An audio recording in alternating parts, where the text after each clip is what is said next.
შემაძრწუნებელი ლეგენდა უკავშირდება, რომელიც დღემდე ბურუსითაა მოცული. 1941 წლის ზაფხულში საბჭოთა არქეოლოგებმა თემურლენგის საფლავის გახსნა დაიწყეს. ამბობენ, რომ თავად სტალინმაც მოაწერა ხელი გათხრების დირექტივას. მალევე გამოჩნდნენ ადგილობრივი უხუცესები. მათ ექსპედიციის წევრებს უჩვენეს ძველი არაბული წიგნი, სადაც ნათლად ეწერა: ვინც თემურის საფლავს არღვევს, მისგან განთავისუფლდება ომის სული. დაიწყება სისხლიანი ხოცვა, როგორიც კაცობრიობას არ ახსოვსო. მიუხედავად გაფრთხილებისა, არქეოლოგებმა სამუშაოები არ შეაჩერეს და ზუსტად მეორე დღეს 1941 წლის 22 ივნისს ნაცისტური გერმანია თავს დაესხა საბჭოთა კავშირს. ომის ყველაზე სისხლიანი ფაზა სწორედ მაშინ დაიწყო. ამბობენ, რომ ეს ამბავი სტალინამდეც მივიდა. ლეგენდის შიში იმდენად დიდი იყო, რომ 1942 წლის ნოემბერში ტიმურის ნეშტი მუსლიმური წესით ხელახლა დაკრძალეს და სწორედ იმ დღეს სტალინგრადში დაიწყო კონტრშეტევა, ომის გარდატეხის წერტილი. ნამდვილად ვერ გეტყვით, ეს დამთხევაა თუ მითია.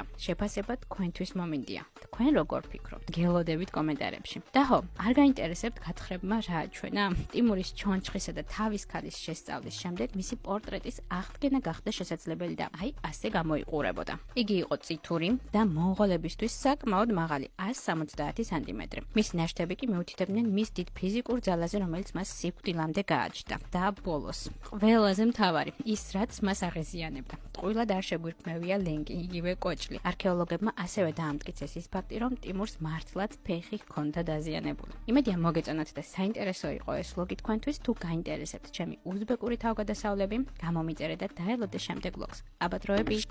დაჯავშნე მოგზაურობა ჩემი ტურისტულით. მოგწერე სოციალურ ქსელებში.